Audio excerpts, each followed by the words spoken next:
5 લાખની નકલી નોટો સાથે ઝડપાયો અમરેલીનો શખ્સ હીરા મજૂરીની આડમાં 1 વર્ષથી આ કાળા કારોબારમાં સંડોવાયેલો હતો। એસઓજી પોલીસે કર્યો પર્દાફાશ। હીરાનગરી સુરત સ્પેશિયલ ઓપરેશન ગ્રુપે છેલ્લા 10 વર્ષથી સુરતમાં સ્થાયી થયેલા અને હીરા ઉદ્યોગ સાથે સંકળાયેલા એક રત્ન કલાકારને પોલીસે ₹5,03,000ની કિંમતની બનાવટી નકલી ભારતીય ચલણી નોટો સાથે ઝડપી પાડ્યો છે। આરોપી પોતાની હીરા મજૂરીની આડમાં છેલ્લા 1 વર્ષથી આ કાળા કારોબારમાં સંડોવાયેલો હોવાનું પોલીસ તપાસમાં બહાર આવ્યું છે।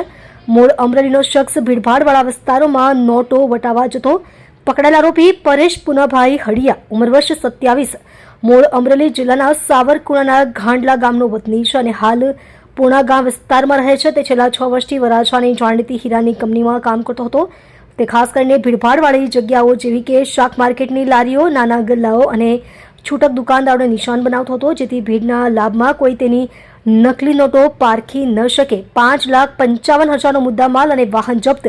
પોલીસે આરોપી પાસેથી કુલ ₹5,55,500નો મુદ્દામાલ જપ્ત કર્યો છે, જેમાં ₹5,03,500ની નકલી નોટો, એક મોટોરોલા કંપનીનો મોબાઈલ ફોન અને ગુનામાં વપરાયેલ હોન્ડા શાઇન મોટરસાયકલ GJ05 LU5480નો સમાવેશ થાય છે। પોલીસ હવે આ દિશામાં તપાસ કરી રહી છે કે આ નકલી નોટોનો જથ્થો આરોપી ક્યાંથી લાવતો હતો અને તેની સાથે અન્ય કેટલા શખ્સો સંડોવાયેલા છે।